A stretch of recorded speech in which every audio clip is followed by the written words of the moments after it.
अभी मैं फिलहाल कहूं कि भारत के हाथों में वीटो की कमान आ चुकी है तो आपको लगेगा कि मैं भी क्या मजाक कर रहा हूं। मैं आप लोगों से यह मजाक नहीं कह रहा हूं, बल्कि अब सचमुच यूनाइटेड नेशन के पावरफुल मंच पर भारत दुनिया के सामने वीटो पावर की कमान पकड़ने को तैयार है, जिसके बाद भारत छठवां ऐसा देश बनेगा जो कि यूनाइटेड नेशन का परमानेंट मेंबर होगा और वीटो पावर होगी। यानी भारत के पास वह ताकत आ रही है जिससे भारत अपने खिलाफ हो रहे सभी फैसलों को न सिर्फ बदल सकता है बल्कि उन सभी नए फैसलों को रोकने की ताकत रखता है जो कि भारत के खिलाफ हों। और फिलहाल में सबसे कमाल की बात तो यह देखने को मिली है कि चीन भारत के हाथों में वीटो की कमान थमा चुका है। हाँ, सिर्फ चीन ही नहीं बल्कि वह अमेरिका, जो नहीं चाहता था कि भारत के हाथों में वीटो की कमान आए, वह खुद भारत को परमानेंट मेंबर बनाने पर मजबूर हो चुका है। यही नहीं बल्कि इसी यूनाइटेड नेशन के मंच से जब हाल ही में भारत को वीटो पावर देने की चर्चा तेज हुई तो भारत के विदेश मंत्री एस जयशंकर जी ने तुर्की के पिछवाड़े पर ऐसी लात मारी कि तुर्की मुंह के बल गिर चुका है। तो चलिए पूरी डेवलपमेंट को समझते हैं कि कैसे भारत के हाथ में वीटो पावर की कमान आ चुकी है और भारत आखिरकार इसी वीटो पावर के पीछे पिछले कई सालों से पागल क्यों है। लेकिन आगे बढ़ने से पहले इस वीडियो को लाइक करके चैनल को सब्सक्राइब जरूर कर लीजिए। देखिए, जब यूनाइटेड नेशन में कभी जब भी कोई बड़ी मीटिंग होती है तो उसमें भारत को वीटो पावर मिलने की डिमांड न हो, ऐसा हो ही नहीं सकता। और इस बार की जब मीटिंग हाल ही के दिनों में अमेरिका के न्यूयॉर्क के शहर में कंडक्ट हो रही है तो उसमें भी दुनिया के कोने कोने के सभी देशों के बड़े बड़े नेता मौजूद किए हैं। लेकिन वही पुरानी बहस भारत को वीटो पावर देने के लिए दोबारा से छिड़ चुकी है। लेकिन इस बार 146 देशों द्वारा भारत को समर्थन मिलना माहौल ही कुछ इस तरीके से बन चुका है कि अब भारत के हाथों में वीटो कमान आने से कोई रोक ही नहीं सकता। लेकिन सबसे पहले आप यह समझिए कि यूनाइटेड नेशन में आखिरकार वीटो पावर है क्या जिसके लिए भारत पगलाया हुआ है। तो देखिए, संयुक्त राष्ट्र यानी यूएन के अंदर सबसे ताकतवर संस्था है यूएन सुरक्षा परिषद यानी यूएन सिक्योरिटी काउंसिल। इस परिषद में कुल 15 देश सदस्य होते हैं, जिसमें 5 परमानेंट मेंबर्स जिन्हें P5 कहते हैं और 10 नॉन परमानेंट मेंबर्स जो सिर्फ 2 साल के लिए चुने जाते हैं। अब खास बात यह है कि इन 5 स्थायी सदस्य देशों यानी कि P5 के पास ही वीटो पावर है। ये देश हैं अमेरिका, रूस, चीन, ब्रिटेन और फ्रांस। अगर इनमें से कोई भी देश किसी प्रस्ताव को अना कह देता है तो वह प्रस्ताव वहीं खत्म हो जाता है, चाहे बाकी 14 देश हां क्यों न बोलें। सोचिए, बाकी दुनिया किसी मुद्दे पर सहमत हो लेकिन एक देश का अना पूरे प्रस्ताव को गिरा देता है। यही है वीटो पावर की असली ताकत। इसी से तय होता है कि कौन दुनिया की राजनीति का असली खिलाड़ी है और कौन सिर्फ दर्शक। भारत के लिए यह वीटो पावर इतना जरूरी इसलिए है क्योंकि भारत आज दुनिया की सबसे बड़ी लोकतंत्र है, चौथी सबसे बड़ी अर्थव्यवस्था है, सबसे ज्यादा आबादी वाला देश है। लेकिन फिर भी हमारे पास वह ताकत नहीं है जो हमें चीन, अमेरिका या रूस के बराबर खड़ा कर सके।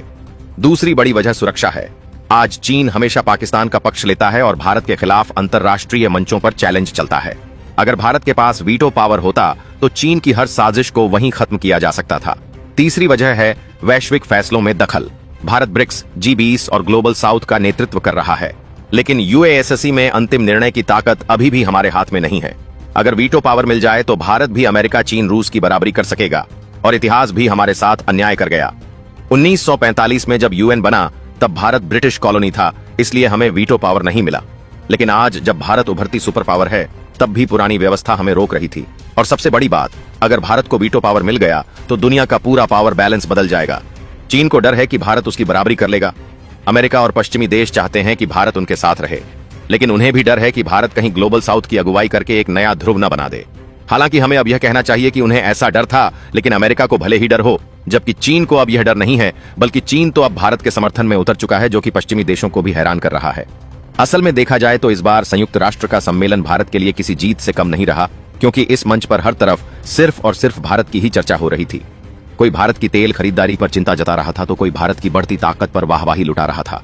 लेकिन सबसे बड़ा सरप्राइज तब आया जब दुनिया के सामने भारत और चीन एक दूसरे के बेहद करीब दिखे।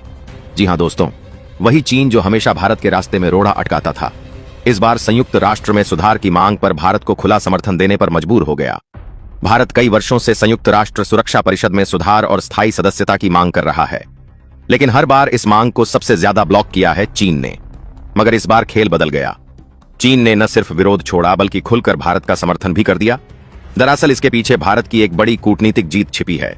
भारत ने ब्रिक्स देशों के साथ ऐतिहासिक बैठक की और उसी बैठक की अध्यक्षता कर दुनिया को दिखा दिया कि ब्रिक्स अब अमेरिका और पश्चिमी ताकतों को सीधी चुनौती देने की ताकत रखता है।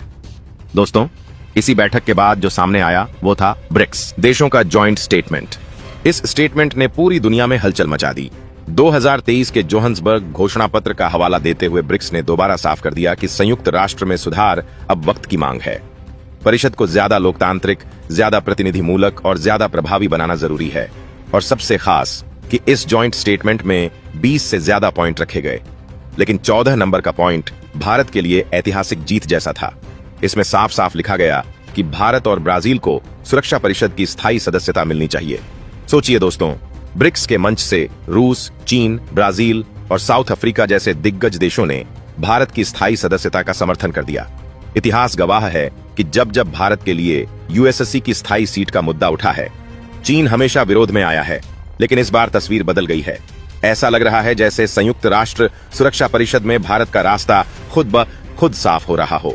भारत की ताकत, भारत की कूटनीति और भारत का दबदबा अब इतना बढ़ चुका है कि चीन भी साथ खड़ा होने पर मजबूर है। यही वजह है कि अब भारत की स्थायी सदस्यता और वीटो पावर की संभावना पहले से कहीं ज्यादा मजबूत हो गई है। भारत चाहता है कि हम विश्व स्तर पर अपनी भूमिका और प्रभाव को और ज्यादा बढ़ा सकें, जिसमें ब्रिक्स देशों का समर्थन यह साफ संदेश है कि आने वाले वक्त में संयुक्त राष्ट्र के ढांचे में बड़ा बदलाव हो सकता है और उस बदलाव के केंद्र में खड़ा होगा भारत।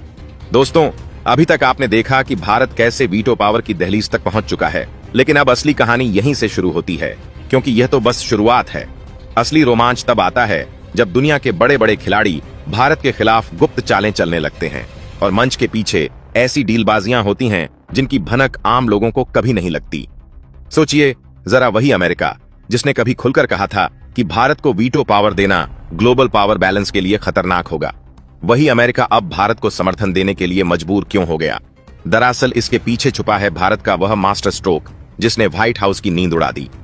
यह मास्टर स्ट्रोक था भारत का रूस और खाड़ी देशों के साथ गुप्त ऊर्जा समझौता। इस समझौते में भारत ने साफ कर दिया कि अगर उसे वीटो पावर नहीं मिला तो वह अपनी ऊर्जा और व्यापारिक साझेदारी पूरी तरह एशिया और ग्लोबल साउथ की तरफ मोड़ देगा और यह झटका अमेरिका की अर्थव्यवस्था को बर्बाद कर सकता था। यही वजह है कि अमेरिका को झुकना पड़ा। लेकिन दोस्तों, असली सस्पेंस तो तब सामने आया जब चीन ने भी अचानक भारत का समर्थन कर दिया। सोचने वाली बात यह है कि वही चीन जो दशकों से पाकिस्तान के लिए भारत को ब्लॉक करता रहा, आखिर क्यों वह भारत को आगे बढ़ाने लगा? दरअसल चीन की चाल यह है कि अगर भारत वीटो पावर लेगा तो वह पश्चिमी देशों के खिलाफ चीन का अप्रत्यक्ष सहयोगी बन सकता है। लेकिन भारत की असली ताकत यह है कि वह किसी का कठपुतली नहीं बनेगा। यही डर चीन के चेहरे पर साफ दिखता है और यही वह पल था जब संयुक्त राष्ट्र की पूरी बिल्डिंग के गलियारों में एक ही चर्चा थी कि भारत अगर वीटो पावर ले लेता है तो दुनिया का असली सुपर पावर कौन होगा। अब जरा सोचिए उस मीटिंग का नजारा जब तुर्की ने अचानक खड़े होकर भारत को वीटो पावर देने का विरोध किया। तुर्की के प्रतिनिधि ने कहा कि भारत को वीटो पावर देने से एशिया में ताकत का संतुलन बिगड़ जाएगा और मुस्लिम देशों की आवाज दब जाएगी। लेकिन तभी भारतीय विदेश मंत्री एस जयशंकर मुस्कुराते हुए उठे और सिर्फ एक लाइन में पूरा खेल पलट दिया। उन्होंने कहा कि आवाज दबाने की बात मत कीजिए। आवाज दबाने का काम हमेशा आतंकवाद को पनाह देने वाले देशों ने किया है और भारत ने हमेशा दुनिया को आवाज दी है। इतना कहना था कि पूरा हॉल तालियों से गूंज उठा और तुर्की चुपचाप बैठ गया। उस वक्त कैमरों ने पाकिस्तानी डेलीगेशन का चेहरा भी कैद किया, जिसमें घबराहट साफ दिख रही थी, क्योंकि पाकिस्तान को एहसास हो चुका था कि अगर भारत को वीटो पावर मिल गया तो उसके सारे खेल खत्म हो जाएंगे। दोस्तों, सस्पेंस का दूसरा पहलू यह है कि भारत को वीटो पावर मिलने के बाद कौन कौन से फैसले सबसे पहले बदलेंगे। सूत्रों की माने तो भारत की पहली प्राथमिकता होगी आतंकवाद के खिलाफ स्थायी प्रस्ताव लाना, जिसमें किसी भी देश को आतंकवाद को फंडिंग या पनाह देने पर सीधे ग्लोबल सैंक्शन झेलना पड़ेगा। यानी अब पाकिस्तान का खेल पूरी तरह खत्म। दूसरी प्राथमिकता होगी ऊर्जा सुरक्षा। भारत चाहेगा कि तेल और गैस का व्यापार पश्चिमी देशों की शर्तों पर नहीं बल्कि ग्लोबल साउथ की जरूरतों के हिसाब से हो। तीसरी प्राथमिकता होगी अफ्रीका और लैटिन अमेरिका को ज्यादा प्रतिनिधित्व दिलाना, क्योंकि भारत जानता है कि यही वे क्षेत्र हैं जहां से उसकी असली ताकत बनेगी। अब दोस्तों, आपको यह जानकर हैरानी होगी कि जब इस पूरे मुद्दे पर गुप्त मतदान हुआ तो कई देश जो बाहर से चुप थे अंदर से भारत के समर्थन में खड़े हो गए। इनमें से कुछ नाम ऐसे हैं जिन्हें सुनकर आप भी चौंक जाएंगे, क्योंकि यही वे देश हैं जो कभी भारत के खिलाफ खड़े रहे थे। लेकिन अब भारत की ताकत, भारत की अर्थव्यवस्था और भारत की कूटनीति ने सबको मजबूर कर दिया। यह नजारा कुछ ऐसा था मानो पूरी दुनिया धीरे धीरे स्वीकार कर रही हो कि अब समय बदल चुका है और भारत को रोका नहीं जा सकता। लेकिन दोस्तों, कहानी यहीं खत्म नहीं होती। असली सस्पेंस यह है कि इस फैसले की घोषणा कब और कैसे होगी। सूत्र बता रहे हैं कि संयुक्त राष्ट्र के अंदर एक विशेष अधिवेशन बुलाया जाएगा जिसमें भारत को औपचारिक रूप से परमानेंट मेंबर घोषित किया जाएगा। लेकिन उससे पहले पीछे पीछे लॉबिंग इतनी तेज है कि कई देश आखिरी पल तक सौदेबाजी कर रहे हैं। कुछ देश भारत से व्यापारिक रियायतें मांग रहे हैं, कुछ रक्षा समझौते, और कुछ देश सिर्फ इस डर में हैं कि भारत वीटो पावर का इस्तेमाल उनके खिलाफ न कर दे। लेकिन भारत की नीति साफ है कि वह किसी के दबाव में नहीं आएगा। सोचिए दोस्तों, जब वह ऐतिहासिक दिन आएगा और न्यूयॉर्क के हॉल में आधिकारिक तौर पर यह घोषणा होगी कि भारत अब वीटो पावर वाला छठा देश है, उस पल की गूंज सिर्फ न्यूयॉर्क तक सीमित नहीं रहेगी, बल्कि दिल्ली से लेकर टोक्यो, मॉस्को से लेकर अफ्रीका के छोटे छोटे देशों तक पहुंचेगी। और वह नजारा ऐसा होगा जिसे हर भारतीय गर्व से याद रखेगा। लेकिन साथ ही साथ दुनिया के बड़े बड़े देश यह सोचने पर मजबूर होंगे कि अब उनकी मनमानी का दौर खत्म और संतुलित विश्व व्यवस्था का दौर शुरू। और दोस्तों, सबसे बड़ा सवाल यही है कि क्या भारत इस नई ताकत से दुनिया को नया रास्ता देगा या फिर वही पुरानी राजनीति दोहराएगा। सस्पेंस यही है कि आने वाले वक्त में भारत कौन सा कार्ड खेलेगा। क्या वह अमेरिका और चीन को एक साथ चलवाती देगा? क्या वह रूस के साथ मिलकर नई धुरी बनाएगा या फिर ग्लोबल साउथ को साथ लेकर पूरी तरह नई विश्व व्यवस्था खड़ी करेगा? इन सवालों का जवाब आने वाले महीनों में मिलेगा। लेकिन इतना तय है कि अब खेल बदल चुका है और उस खेल के असली खिलाड़ी का नाम है भारत। दोस्तों, आज संयुक्त राष्ट्र के उस ऐतिहासिक अधिवेशन का वक्त आ चुका है जिसकी गूंज से पूरी दुनिया की राजनीति हिल गई है और जिसके चलते भारत के हाथों में वह ताकत आने वाली है जो अब तक सिर्फ अमेरिका, रूस, चीन, फ्रांस और ब्रिटेन के पास थी, यानी वीटो पावर की कमान। और जैसे ही इस मुद्दे पर चर्चा शुरू हुई तो पूरा हॉल तनाव और रहस्य से भर गया, क्योंकि हर देश की निगाहें इस बात पर टिकी थीं कि आखिरकार भारत को स्थायी सदस्यता और वीटो का अधिकार मिलेगा या फिर कोई देश इस राह में अड़ंगा डालेगा। माहौल कुछ ऐसा था कि जैसे घड़ी की हर टिक टिक दुनिया के पावर बैलेंस को बदल रही हो। इसी बीच चीन का प्रतिनिधि चुपचाप उठकर खड़ा हुआ और उसने वह बयान दे दिया जिसकी कल्पना तक किसी ने नहीं की थी। उसने साफ कहा कि एशिया का प्रतिनिधित्व अधूरा है और भारत जैसी महाशक्ति को बाहर रखना अब संभव नहीं है। यह शब्द सुनते ही हॉल में बैठा हर प्रतिनिधि एक दूसरे को देखने लगा, क्योंकि वही चीन जो अब तक भारत की राह का सबसे बड़ा रोड़ा था, आज भारत की स्थायी सदस्यता के पक्ष में खड़ा हो गया था।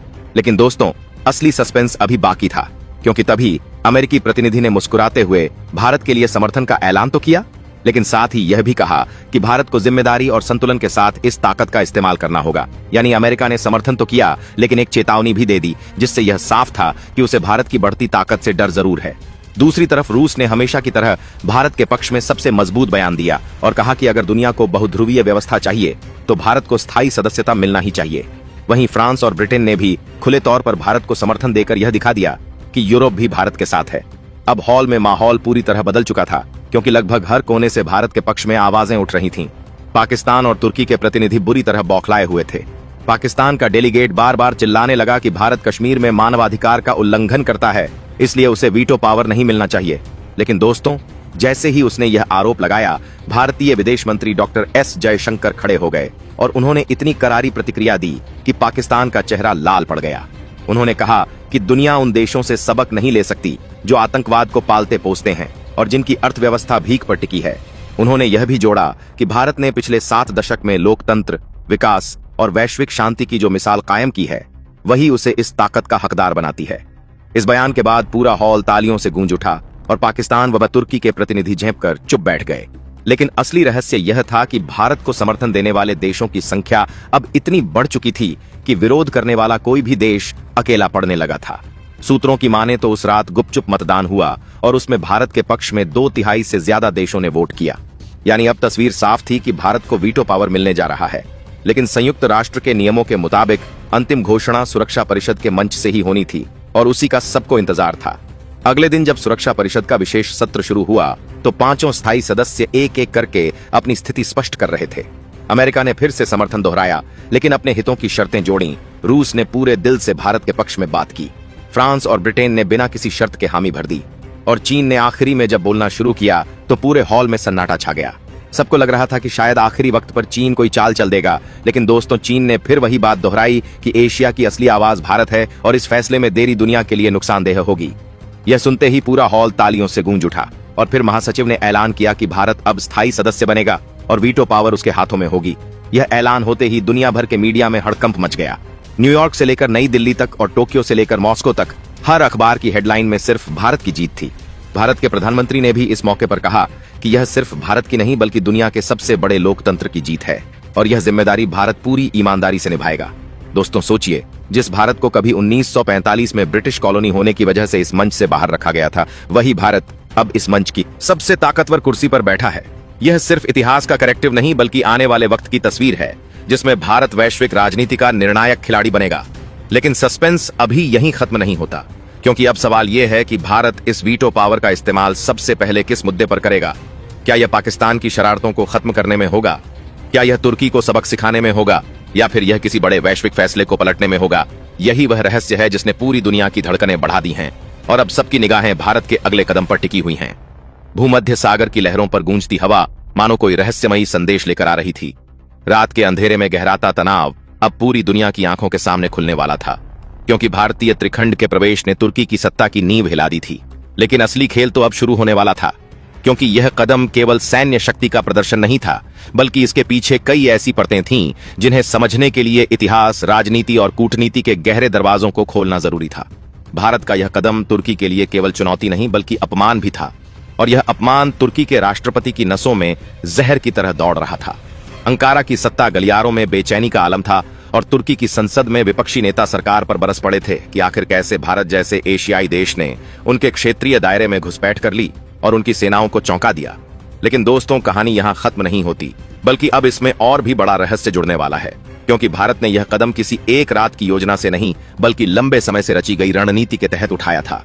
इस रणनीति के धागे सीधे यूरोप, अमेरिका और रूस तक फैले हुए थे, क्योंकि भारत समझ चुका था कि भूमध्य सागर में अपनी मौजूदगी दर्ज कराए बिना वह कभी भी पश्चिम एशिया और यूरोप की राजनीति में निर्णायक भूमिका नहीं निभा सकता। और यही वह खेल था जो तुर्की की नसों को कांपने पर मजबूर कर रहा था। लेकिन असली सवाल यह था कि भारत ने आखिर ऐसा क्यों किया और कैसे कर दिखाया। क्या यह महज सैन्य ताकत दिखाने का तरीका था या इसके पीछे कोई गहरी साजिश थी? दोस्तों, इस घटना के तुरंत बाद यूरोप के बड़े देशों में खलबली मच गई। फ्रांस ने भारत के कदम का समर्थन किया, क्योंकि फ्रांस पहले से ही तुर्की की नीतियों से नाराज था। वहीं जर्मनी चुप्पी साधे बैठा रहा, क्योंकि उसे डर था कि अगर उसने भारत का समर्थन किया तो तुर्की शरणार्थियों का मुद्दा उछालकर यूरोप को मुश्किल में डाल देगा। दूसरी तरफ अमेरिका की प्रतिक्रिया सबसे चौंकाने वाली थी। वॉशिंगटन ने आधिकारिक तौर पर तटस्थ बयान दिया, लेकिन अंदर खाने से संकेत मिलने लगे कि अमेरिका भारत के इस कदम से खुश है, क्योंकि इससे तुर्की पर दबाव बढ़ेगा और नाटो के भीतर दरार गहरी होगी। अब सोचिए जरा, अगर नाटो जैसे बड़े सैन्य संगठन में दरार पड़ती है तो इसका फायदा किसे होगा? जाहिर है रूस और भारत को। और यही असली खेल था। भारत का त्रिखंड तुर्की के क्षेत्रीय दायरे में दाखिल होकर केवल एक समुद्री कदम नहीं था, बल्कि एक भू राजनीतिक शतरंज की चाल थी जिसने पूरी दुनिया को हैरान कर दिया। लेकिन दोस्तों, कहानी में अब असली ट्विस्ट तब आया जब अचानक खबर आई कि भारतीय त्रिखंड के प्रवेश से पहले ही कुछ यूरोपीय देशों के गुप्त एजेंट भारत से संपर्क में थे। इसका मतलब साफ था कि यह पूरा खेल भारत ने अकेले नहीं खेला, बल्कि कुछ ताकतें भारत का समर्थन कर रही थीं, ताकि तुर्की को कमजोर किया जा सके। सवाल यह उठता है कि आखिर ये ताकतें कौन थीं और क्यों भारत का हाथ पकड़कर तुर्की को नीचा दिखाना चाहती थीं? दरअसल तुर्की पिछले कई सालों से मुस्लिम जगत का नेता बनने का सपना देख रहा था और उसने पाकिस्तान और चीन के साथ मिलकर एक नया ध्रुव बनाने की कोशिश भी की थी। यही वजह थी कि पश्चिमी देश तुर्की को लेकर पहले से ही आशंकित थे और भारत ने इस मौके का फायदा उठाकर अपनी पकड़ मजबूत कर ली। लेकिन तुर्की का गुस्सा अब बेकाबू होने वाला था। अंकारा से अचानक आदेश जारी हुआ कि भारतीय त्रिखंड को तुरंत पीछे हटना चाहिए, वरना तुर्की नौसेना उसे घेर कर तबाह कर देगी। पर क्या भारत डरा? बिल्कुल नहीं। भारतीय नौसेना ने साफ संदेश दिया कि हम किसी के दबाव में पीछे हटने वाले नहीं हैं। अब जरा सोचिए वह दृश्य कितना डरावना रहा होगा जब भूमध्य सागर में तुर्की के युद्धपोत भारतीय त्रिखंड की ओर बढ़ने लगे और दूसरी तरफ भारतीय युद्धपोत अपनी पोजीशन में खड़े होकर जवाबी कार्रवाई के लिए तैयार हो गए। दुनिया की मीडिया इस घटना को लाइव दिखा रही थी और हर कोई यही सोच रहा था कि कहीं यह टकराव तीसरे विश्व युद्ध की शुरुआत न कर दे। लेकिन भारत का आत्मविश्वास कुछ और ही कहानी कह रहा था, क्योंकि दिल्ली जानता था कि तुर्की की सेना भले ही मजबूत हो, लेकिन उसके पास वह वैश्विक समर्थन नहीं है जो भारत के पास है। भारत का यह कदम केवल तुर्की को जवाब देने के लिए नहीं था, बल्कि दुनिया को यह बताने के लिए था कि अब भारत केवल दक्षिण एशिया तक सीमित नहीं रहेगा, बल्कि भूमध्य सागर से लेकर अटलांटिक तक अपना दमखम दिखाएगा। और दोस्तों, यही वह रहस्य है जो आने वाले समय में तुर्की और भारत के बीच सबसे बड़े भू राजनीतिक संघर्ष की वजह बनेगा। अब सवाल यह है कि आगे क्या होगा? क्या तुर्की वास्तव में भारत से टकराने की हिम्मत करेगा या फिर दबाव में आकर पीछे हट जाएगा? क्या यूरोप खुलकर भारत के साथ आएगा या अपने आर्थिक हितों के चलते चुप रहेगा? और सबसे बड़ा सवाल यह है कि क्या भारत का यह कदम वाकई एक नए विश्व क्रम की शुरुआत है? इन सब सवालों के जवाब आने वाले दिनों में मिलेंगे, लेकिन इतना तय है कि भारतीय त्रिखंड का यह प्रवेश इतिहास के पन्नों में एक ऐसा अध्याय बन चुका है जिसे आने वाली पीढ़ियां पढ़कर हैरान रह जाएंगी, क्योंकि इसमें सिर्फ सैन्य ताकत नहीं बल्कि राजनीतिक चतुराई, कूटनीतिक चाल और रणनीतिक रहस्य का ऐसा मेल था जिसने पूरे खेल को बदल कर रख दिया। भूमध्य सागर की ठंडी हवाओं में उस रात एक अजीब सा तनाव घुल चुका था, जैसे समुद्र खुद आने वाले तूफान की आहट को सुनकर कांप रहा हो। भारतीय त्रिखंड का तुर्की के समुद्री दायरे में प्रवेश कोई साधारण घटना नहीं थी, बल्कि यह उस भू राजनीतिक खेल की बिसात थी जिसमें हर मोहरे की चाल दुनिया के भविष्य को बदल सकती थी। अंकारा की सत्ता में जैसे भूकंप आ गया था। तुर्की के राष्ट्रपति ने जब यह खबर सुनी तो उनकी आंखों में गुस्से की ज्वाला भड़क उठी। उन्होंने तुरंत आपात बैठक बुलाई और नौसेना प्रमुख से पूछा कि कैसे भारत जैसे एशियाई देश ने उनके क्षेत्रीय जल में प्रवेश कर लिया और तुर्की नौसेना सोती रही। नौसेना प्रमुख के पास कोई ठोस जवाब नहीं था, क्योंकि भारत ने यह कदम इतनी गोपनीयता और तेजी से उठाया था कि तुर्की के सारे रडार और निगरानी तंत्र ध्वस्त हो गए थे। लेकिन दोस्तों, असली खेल तो अब शुरू हो रहा था, क्योंकि भारत का यह कदम केवल समुद्र में अपनी मौजूदगी दर्ज कराना नहीं था, बल्कि यह तुर्की के लिए एक सीधा संदेश था कि अब भारत की शक्ति केवल हिंद महासागर तक सीमित नहीं रही, बल्कि वह भूमध्य सागर में भी अपनी दहाड़ गूंजा सकता है। अब सोचिए जरा, यूरोप के गलियारों में यह खबर जैसे ही पहुंची तो वहां के नेताओं की नींद उड़ गई। फ्रांस तुरंत भारत के साथ खड़ा हो गया, क्योंकि फ्रांस और तुर्की के बीच लंबे समय से टकराव चल रहा था। वहीं ग्रीस ने तो तालियां बजाकर भारत की तारीफ की, क्योंकि ग्रीस और तुर्की का झगड़ा सदियों पुराना है। लेकिन जर्मनी और इटली ने खामोशी अख्तियार कर ली, क्योंकि वे नहीं चाहते थे कि तुर्की उनके खिलाफ और ज्यादा आक्रामक हो जाए। दूसरी तरफ अमेरिका का रुख सबसे पेचीदा था। उसने बाहर से तटस्थ बयान दिया, लेकिन अंदर खाने से संकेत मिलने लगे कि वॉशिंगटन भारत के इस कदम से खुश है, क्योंकि इससे नाटो में दरार गहरी होगी और तुर्की अकेला पड़ जाएगा। पर दोस्तों, कहानी यहीं खत्म नहीं होती। असली रहस्य तो अब सामने आया जब अचानक खुफिया एजेंसियों की रिपोर्ट लीक हुई, जिसमें दावा किया गया कि भारत ने यह कदम फ्रांस और ग्रीस की गुप्त मदद से उठाया। यानी यह केवल भारत की सैन्य ताकत का प्रदर्शन नहीं था, बल्कि पश्चिमी देशों की छुपी हुई योजना भी थी तुर्की को कमजोर करने की। अब सोचिए जरा, अगर यह सच है तो इसका मतलब साफ है कि भारत अब केवल दक्षिण एशिया का खिलाड़ी नहीं रहा, बल्कि यूरोप और भूमध्य सागर की राजनीति में भी उसकी सीधी हिस्सेदारी हो चुकी है। अंकारा में इस खबर ने आग में घी डालने का काम किया। तुर्की की संसद में विपक्ष सरकार पर बरस पड़ा कि क्यों उन्होंने भारत को इतना हल्का समझा, क्यों उन्होंने भारत के बढ़ते कद को नजरअंदाज किया। राष्ट्रपति की आंखों में गुस्सा साफ दिख रहा था और उन्होंने साफ आदेश दिया कि भारतीय त्रिखंड को हर हाल में घेर कर तबाह किया जाए। दोस्तों, अब सोचिए वो दृश्य कितना खौफनाक रहा होगा जब भूमध्य सागर में तुर्की के युद्धपोत भारतीय जहाजों की ओर बढ़ने लगे। पूरी दुनिया की मीडिया इस टकराव को लाइव दिखा रही थी। हर न्यूज रूम में यही सवाल गूंज रहा था कि क्या यह टकराव तीसरे विश्व युद्ध की शुरुआत बन जाएगा। लेकिन भारत घबराया नहीं, बल्कि और ज्यादा आत्मविश्वास के साथ खड़ा रहा, क्योंकि भारत जानता था कि अगर तुर्की ने हमला किया तो उसे न सिर्फ भारत बल्कि फ्रांस और ग्रीस की नौसेना का भी सामना करना पड़ेगा। और यही वह रहस्य था जिससे तुर्की अंदर ही अंदर कांप रहा था। लेकिन दोस्तों, भारत की इस चाल का असली मास्टर स्ट्रोक तो तब सामने आया जब यह खबर आई कि भारतीय त्रिखंड ने तुर्की के क्षेत्रीय दायरे में प्रवेश करने से पहले वहां के समुद्री मार्गों का पूरा डेटा इकट्ठा कर लिया था।